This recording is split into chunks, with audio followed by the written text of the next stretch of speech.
ओम सजात्म स्वरूप परम गुरु शुद्ध चैतन्य स्वामी ने नमः। स्यद्वाद नई षट द्रव्य गुण पर्याय और प्रमाण का जड़ कर्म चेतन बंध का अरु कर्म के अवसान का कह कर स्वरूप यथार्थ जग का जो किया उपकार है उसके लिए जिनवाणी माँ को वंदना शतवार है, वंदना शतवार है।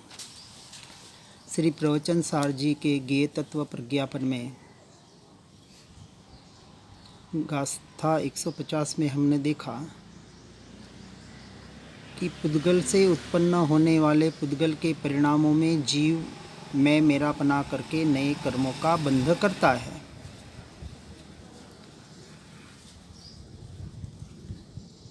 अब पौद्गलिक प्राणों की संतति की निवृत्ति का अंतरंग हेतु समझाते हैं। तो हमने देखा कि इंद्रियादिक विजय होकर उपयोग मात्र आत्मा का ध्यान करता है, वह कर्मों से रंजित नहीं होता और इस प्रकार पौद्गलिक प्राणों का उच्छेद करने योग्य होता है। फिर भी आत्मा की अत्यंत विभक्तता सिद्ध करने के लिए व्यवहार जीवत्व के हेतु ऐसी जो गति विशिष्ट यानी देव मनुष्य आदि पर्यायों का स्वरूप कहते हैं। गाथा 152 में अस्तित्व से निश्चित अर्थ का यानी द्रव्य का अन्य अर्थ में यानी द्रव्य में उत्पन्न जो अर्थ यानी भाव वह पर्याय है कि जो संस्थान आदि भेदों सहित होती है। संस्थान जीवों के भेद बताने का इसके द्वारा प्रयास किया जाता है व्यवहार की अपेक्षा से। अब उसकी टीका में कहते हैं स्वलक्षण भूत स्वरूप अस्तित्व से निश्चित एक द्रव्य का स्वलक्षणभूत स्वरूप अस्तित्व से ही निश्चित ऐसे अन्य द्रव्य में विशिष्ट रूप से भिन्न भिन्न रूप से उत्पन्न होता हुआ जो भाव वह अनेक द्रव्यात्मक पर्याय है और वह अनेक द्रव्यात्मक पर्याय वास्तव में जैसे पुद्गल की अन्य पुद्गल में यानी अनेक द्रव्यात्मक उत्पन्न होती हुई देखी जाती है, उसी प्रकार जीव की पुद्गल में संस्थान आदि से विशिष्टतया यानी संस्थान इत्यादि के भेद सहित उत्पन्न होती हुई अनुभव में अवश्य आती है। यानी अपन कहते हैं कि जो शरीर बदलना यानी जीव की अपेक्षा से पर्याय बदलना, वास्तविक तो पुद्गल की पर्याय बदल रही है, जीव की नहीं बदल रही, परंतु व्यवहार से कहा जाता है कि जीव ने अनंत बार 84 के चक्कर किए यानी 84 लाख योनियों में फिरा। तो 84 लाख योनियाँ ये कोई जीव की अवस्था नहीं है या कोई जीव का स्वरूप नहीं है, लेकिन कर्म के उदय से जो जो योनि मिली, जो जो शरीर जिस प्रकार का मिला, व्यवहार की अपेक्षा से वह शरीर रूप जीव को कहा जाता है। वास्तविक निश्चय की अपेक्षा से तो जीव जीव में है, पुद्गल पुद्गल में है, लेकिन कर्म के उदय से जैसे इसी भव में हम देखें कि हम बालक थे, युवान हुए और वृद्ध हुए, तो पर्याय बदली, किसकी बदली? पुद्गल की बदली। लेकिन व्यवहार की अपेक्षा से जीव की अवस्था भी कही जाती है, क्योंकि जीव का प्राणों का निमित्त नैमित्तिक संबंध है। मैं बूढ़ा हुआ, मैं जवान था, मैं बच्चा था और बूढ़ा होके मैं मरूंगा और फिर मेरा और कहीं जन्म होगा, ऐसा जो व्यवहार का कथन है, जैसा अभी हम भेज रहे हैं अपने कोटेशन में 4 व्यवहार नए और 4 निश्चय नए के प्रकार, उसको यथावत जानकर उस अनुसार उसकी जो पर्याय होती है, योग्य घटित न्याय युक्तपना होता है कि जो केवल जीव की व्यतिरेक मात्र है, और ऐसी अस्खलित एक द्रव्य पर्याय ही अनेक द्रव्यों के संयोगात्मक रूप से भीतर अवभासित होती है।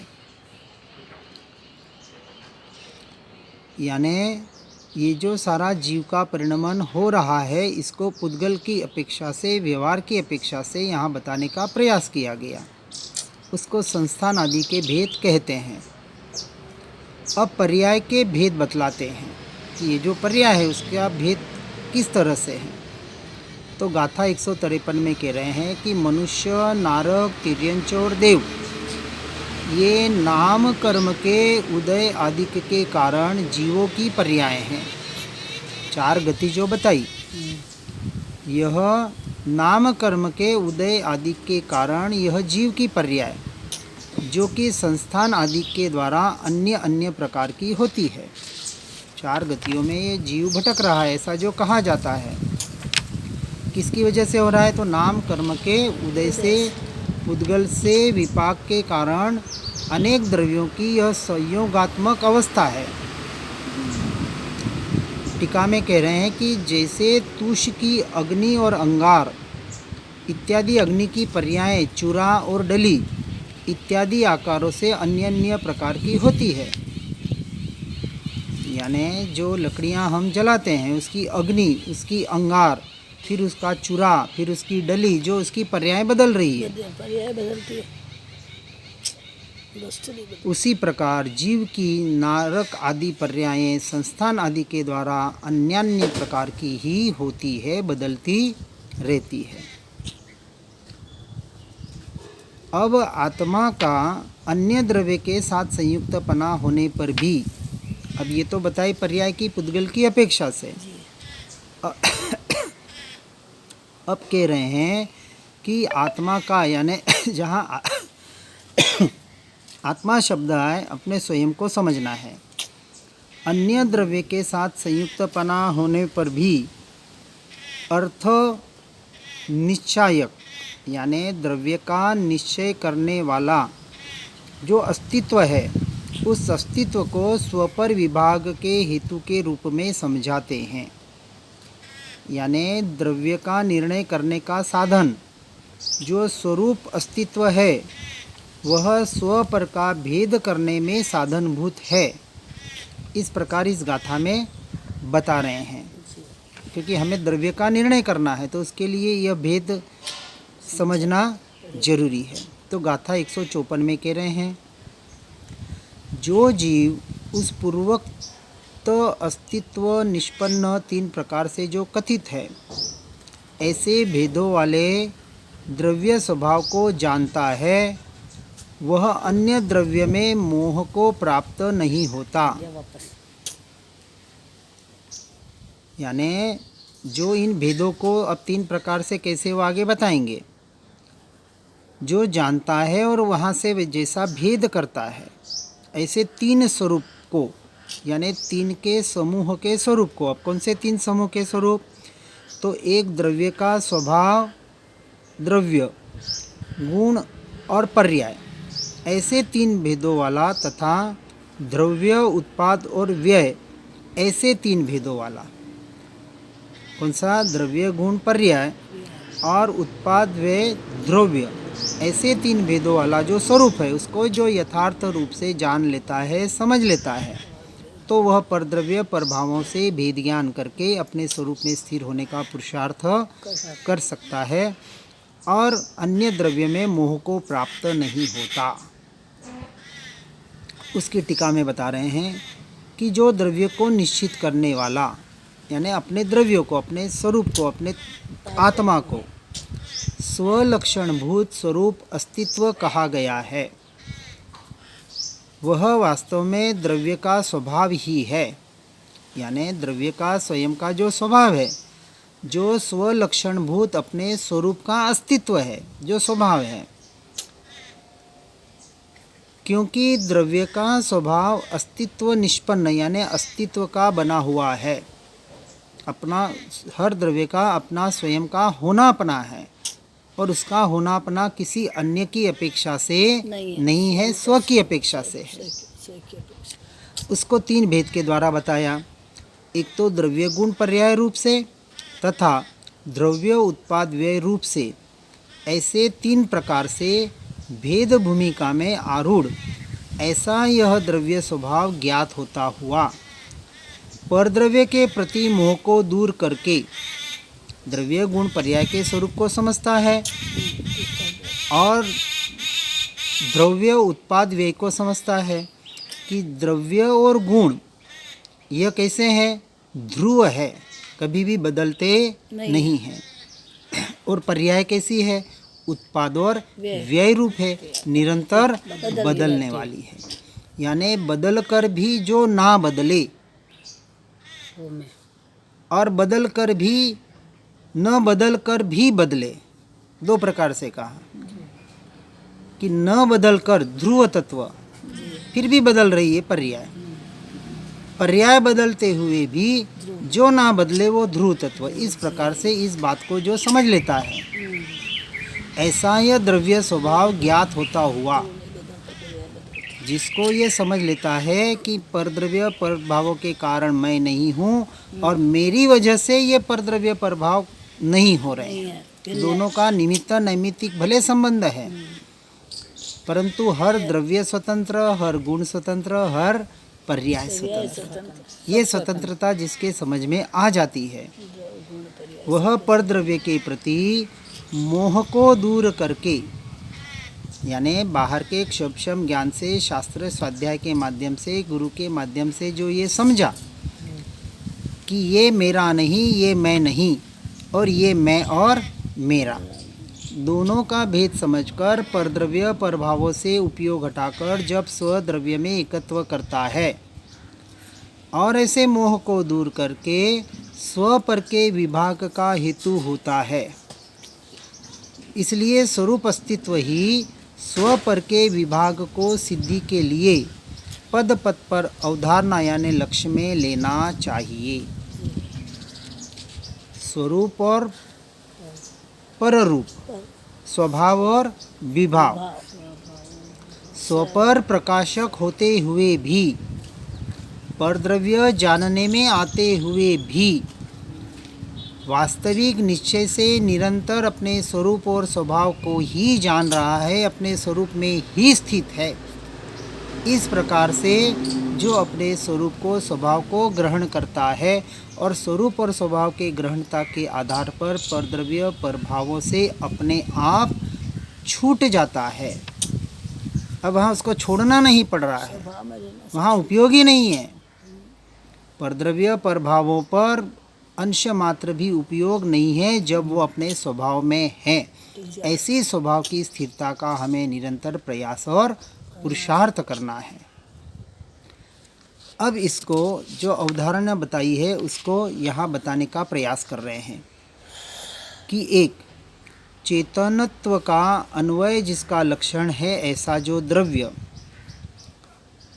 जिसका लक्षण क्या है, एक चेतन तत्व मात्र, चैतन्य मात्र, ज्ञाता दृष्टा मात्र, चेतना विशेषत्व यानी चेतना का विशेषपना जिसका लक्षण है, ऐसा जो गुण, चेतन, चेतना और चेतनत्व,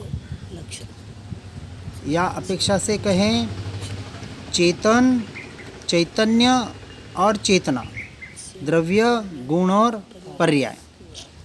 तो द्रव्य जिसका चेतन लक्षण है, गुण जिसका चेतना विशेषपना है और पर्याय जिसका चेतनत्व का व्यतिरिक्त ऐसी जो पर्याय, ऐसा स्वरूप, ऐसा जिसका अस्तित्व है, तथा पूर्व और उत्तर व्यतिरेक को स्पर्श करने वाले चेतनत्व रूप से जो द्रव्य, क्या कहा कि पूर्व के और पहले के, यानी पूर्व यानी पहले के और उत्तर यानी बाद के, ऐसे पूर्व और उत्तर दोनों पर्यायों को स्पर्श करते हुए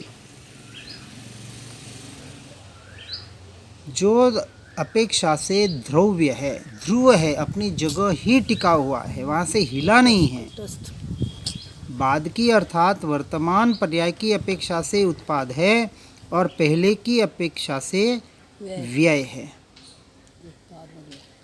पर्याय में उत्पाद व्यय हो रहा है, यानी पहले जैसा था बाद जैसा था, ये तो पर्याय का परिणमन है। फिर भी वर्तमान में जो ध्रुव तत्व है वैसा का वैसा है। ऐसे त्रयात्मक स्वरूप अस्तित्व जिसका स्वभाव है, ऐसा मैं वास्तव में यह अन्य हूँ, इन सबसे भिन्न हूँ, सबसे न्यारा हूँ। अर्थात मैं पुद्गल से संपूर्णतः भिन्न ही रहा था, भिन्न ही रहूँगा और अभी भी भिन्न ही हूँ। ऐसा त्रिकाण स्वभाव, उस स्वभाव पर दृष्टि करनी है, ये पहली बात। अब दूसरी बात बताई, अचेतनत्व का अन्वय जिसका लक्षण है, ऐसा जो द्रव्य, अचेतनता विशेषत्व जिसका लक्षण है, ऐसा जो गुण, और अचेतनत्व का व्यतिरिक्त जिसका लक्षण है, ऐसी जो पर्याय, ऐसा स्वरूप यानी अस्तित्व। पहले किसका लक्षण बताया? जीव का। अब किसका लक्षण बता रहे हैं? पुद्गल का। कि अचेतनत्व जिसका लक्षण, अचेतना जिसका विशेषण और अचेतनत्व व्यतिरेक जिसका लक्षण, ऐसे द्रव्य गुण पर्याय रूप जो पहले और पूर्व स्पर्श करने वाले अचेतनत्व रूप से द्रव्य है। यानी अब उत्पाद व्यय पुद्गल में भी हो रहा है हर समय। अब दोनों की अवस्था बता रहे हैं, एक जीव की और एक पुद्गल की। पुद्गल की अवस्था में भी उत्पाद व्यय होते हुए भी द्रव्य जैसा का तैसा टिका हुआ है, और पुद्गल के मन वचन काया के शरीर के जिसके भी कहें उत्पाद व्यय पर्याय में होते हुए भी उसका जो मूल द्रव्य है वो वैसा का वैसा ध्रुव टिका हुआ है। ऐसा त्रयात्मक स्वरूप अस्तित्व जिस पुद्गल का स्वभाव है, वह वास्तव में मुझसे संपूर्णतः भिन्न है, अन्य है। यदि वो मुझसे एक हो जाता तो वो मेरा हो जाता, और यदि मेरा हो जाता तो कभी मोक्ष ही नहीं होता। मैं पुद्गल रूप हो जाता, मैं जड़ हो जाता। इसलिए कहा एक द्रव्य दूसरे द्रव्य को छूता तक नहीं है। एक दूसरे का कार्य तो करना बहुत दूर की बात है, छूते ही नहीं, एक क्षेत्र में रहते भी हर द्रव्य, हाँ, एक क्षेत्र इस शरीराकार, एक अवगाना, एक क्षेत्रावगाहन रहते हुए भी पुद्गल पुद्गल में है, जीव जीव में है। पुद्गल पुद्गल की क्रिया पुद्गल से पुद्गल में कर रहा है, जीव जीव की क्रिया जीव से जीव में कर रहा है, इसकी अपेक्षा से हो रही है। जीव की क्रिया कर पुद्गल सब कुछ हो रहा है। और ऐसे होते हुए परिणमन के काल में भी जो मूल तत्व है, ध्रुव तत्व है, जीव जीव में ही है। अब वहाँ कुछ नहीं हो रहा है, पुद्गल पुद्गल में ही हो रहा है, वहाँ भी कुछ नहीं हो रहा है। मूल द्रव्य में वो जैसा का तैसा ध्रुव बस है, उस है में हमें स्थिर होना है। पूरा प्रोसेस ये है, और इसी बात को यहाँ बहुत अच्छी तरह से बताने का प्रयास किया गया। और जब ऐसी स्थिति आ जाएगी तो समझना सम्यक दर्शन हो गया। सम्यक दर्शन क्या सीढ़ी है? पूरा ये सम्यक दर्शन का प्रोसेस है। ये जब मान्यता में, श्रद्धा में टंकोत्कीर्ण हो जाएगा कि ये मैं और ये मैं नहीं, ये मेरा और ये मेरा नहीं, अब वो जीव कैसे रहेगा? वो वहाँ से छूटेगा ही छूटेगा। और इसी का नाम वहाँ तीव्र वैराग्य आता है। इस लक्षण से आत्मा के स्वरूप के उपयोग से स्वरूप की तरफ ढलने से जो वैराग्य आता है, इसको ज्ञान गर्भित वैराग्य कहा। और ये ज्ञान गर्भित वैराग्य ही मोक्ष की पहली सीढ़ी है। अभी पहली सीढ़ी, क्योंकि सम्यक दर्शन की बात हो रही है। फिर वो वैराग्य के आधार पर पांचवा छठा गुणस्थानक यानी देश वीरति और देश चारित्र और सर्ववीरति और सर्वचारित्र आता है, वो आगे की बात है। तो ये पर्याय है ना, तो ये अंदर ढलती है, तो इसको मतलब जो बाहर जाती है तो उसको अंदर बाहर जाती है ऐसा कहा जाता है। बाहर जाती ही नहीं है, जाती नहीं है ना, हम तो मान रहे बाहर जा रही है। उसकी ऐसी योग्यता ही नहीं है। बाहर से अपन जुड़ जाते हैं तो वो मतलब जुड़ते ही नहीं है ना, द्रव्य कहाँ जुड़ रहा है? हम जुड़ रहे हैं, ये पर्याय हमारी जो प्रभु पर्याय के। जुड़ रहे हैं, ये हमारी कमजोरी है। इस मान्यता को तो निकालना है। जी जी जी। मैं पर से आज दिन तक जुड़ा ही नहीं, जुड़ सकता ही नहीं। हम जुड़ रहे कैसे हुआ? मेरी पर्याय बाहर जा रही है, अरे गई ही नहीं। इस मान्यता को दूर करना है। अच्छा वो गई नहीं, मतलब मान्यता में गई नहीं। अब ये जो पररूप परिणाम हो रहा है, ये मेरा स्वरूप नहीं है ना। जी जी। मैं तो अपने में ही था और हूँ। हम्म, इसका निर्णय करना है। ये तो सम्यक दर्शन का प्रोसेस है। जी जी। मेरी पर्याय बाहर जा रही है, ये सारे व्यवहार के कथन हैं। इसलिए व्यवहार से कहा जाता है कि जो पर्याय बाहर जा रही है उसे भीतर लाने का पुरुषार्थ करो। न लाते हैं न जाती है, वो तो उसका काम निश्चय कहता है बाहर गई नहीं, गए ही नहीं। अच्छा, तो लाओ निश्चय और किसका? व्यवहार तो लाना दोनों ही- क्या? जी तो दोनों समय नहीं करना, क्योंकि अभी हमारी जो दशा है जी जी। वो विकल्पात्मक हमारे सारे प्रयोग करने हैं। खाली अभी तो सुन रहे, नहीं, प्रयोग जो करेंगे हम विकल्पात्मक होंगे ना। तो करो, कर्तृत्व बुद्धिपूर्वक, भोक्तृत्व बुद्धिपूर्वक कहाँ जाएगा? पहले सारी क्रिया होगी। इसलिए हमने इसको दृष्टा ज्ञाता भाव नाम दिया, दृष्टा। देखते रहो। फिर दृष्टा ज्ञाता भाव दिया, फिर ज्ञाता दृष्टा कहा। तो पहले पर्स को जानने वाले बने रहो। जानने वाला तो पहले वो तो अभ्यास होवे कि मैं पर को मात्र जानने वाला हूँ। फिर कहा अरे भैया अब तू पर का जानने वाला नहीं है, पर को अब जानने मत जा। अब तू निरंतर अभ्यास कर। ये पर को जानते वक्त पर जब जानने में आता है तब मैं स्वयं को ही जान रहा हूँ। तो ये ज्ञान ही जानने में आ रहा है। तो उसको धीरे धीरे वहाँ से हटाकर ज्ञान स्वभाव में लाने का प्रयास किया गया। यहाँ तक भी क्रिया है, कर्तृत्व बुद्धि है, यहाँ तक भी पुण्य का बंध है। अभी कोई संवर नहीं जरा नहीं है, पुण्य का बंध है। परंतु ये आत्मा के लक्ष्य वाला पुण्य बंध है, बाहर वाला क्रिया वाला नहीं है। नहीं है, ये आपको आगे पुण्य का उदय में आत्मा का ही लक्ष्य कराएगा। बढ़ाए में सहयोगी है। जिस अपेक्षा से पुण्य बंध किया है वही उसी अपेक्षा से उसका उदय होता है। संसार की अपेक्षा से किया हुआ पुण्य बंध संसार में भटकाएगा, और आत्मा के लक्ष्य से किया हुआ पुण्य का बंध आत्मा की तरफ ले जाएगा, यानी मोक्ष की तरफ ले जाएगा। सत्य प्रभु। तो इन बातों को बराबर गहराई से समझना है। पहले व्यवहार से कहाँ जाएगा? तो व्यवहार नहीं की अपेक्षा से, जहाँ जहाँ जिस अपेक्षा से कहा उस अपेक्षा से समझना है। जी जी। हमें मान्यता को दृढ़ करना है। आज दिन तक मेरा उपयोग झूठी मान्यता। पर में गया ही नहीं, जा सकता नहीं। मैंने पर द्रव्य को जाना ही नहीं, जान सकता नहीं, ऐसा मेरा स्वभाव है। ये श्रद्धान में होता है।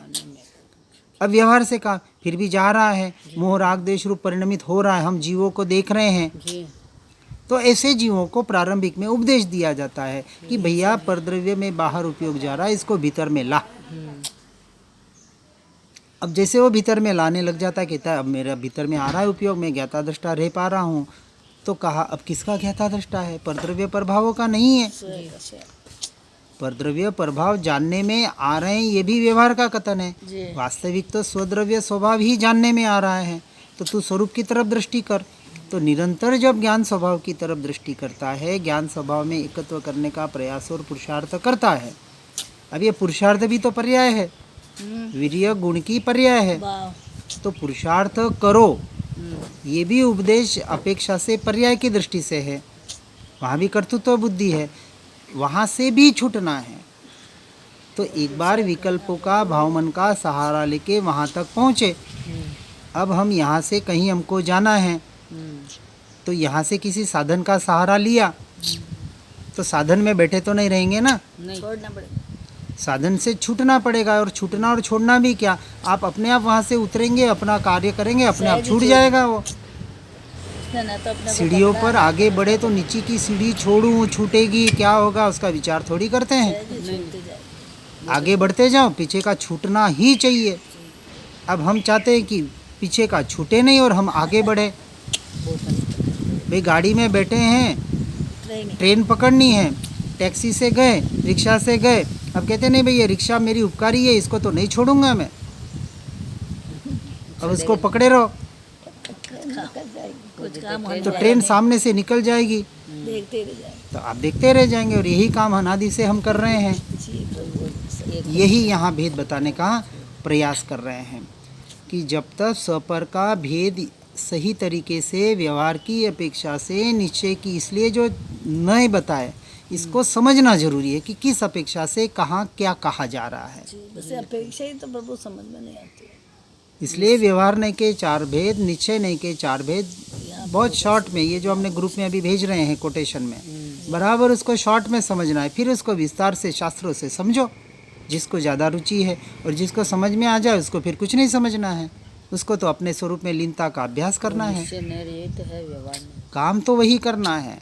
लेकिन चाहे पढ़ के करो, हाँ, चाहे सुन के करो, चाहे लिख के इसलिए पर के प्रति जिसे स्वपर का सही भेद हो जाता है, उसका पर द्रव्य पर भावों के प्रति का मोह पहले क्या जाता है, ये दर्शन मोह, करो। दर्शन में उसमें जो मैं मेरापना था वो जाता है। क्रिया एकदम नहीं छूटेगी, जी जी मान्यता छूटी। क्रिया हो रही है लेकिन ये क्रिया मेरा स्वरूप नहीं है, ये मेरी क्रिया नहीं है। आज दिन तक पर द्रव्य पर भाव कर्म मुझे छुए तक नहीं, इस प्रकार की मान्यता श्रद्धान का विषय होता है।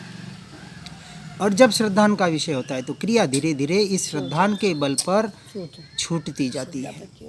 और छूटते छूटते एक दिन ऐसी वो श्रावक की अवस्था और उसके बाद वो मुनि दशा आती है, और अपने स्वरूप रमणता के आधार पर जीव केवल ज्ञान को प्राप्त करके मोक्ष को पर्याय में प्रकट करता है। ये सारा पूरा एक उसका इसकी विधि है। इसको सही सुनकर समझकर अपनी अपनी अवस्था के अनुसार आगे बढ़ने का हर जीव प्रयास और पुरुषार्थ करे। इसी भावना के साथ ओम नमः सिद्धम। तो मोह और मिथ्या जिन तो अलग वाणी के ज्ञान से हो सम्यक श्रद्धान, हो चारित्र महान उर पाऊं पद निर्माण। आत्म ही है देव हमारे, आत्म ही सदगुरु भाई, आत्मशास्त्र है धर्म, आत्म ही तीर्थ, आत्म ही सुखदाई। आत्म मन नहीं है रत्नत्रय, पुरित अवगाहन सुखधाम। ऐसे देव शास्त्र सदगुरु को, धर्म तीर्थ को सतत प्रणाम, धर्म तीर्थ को सतत प्रणाम। ओम।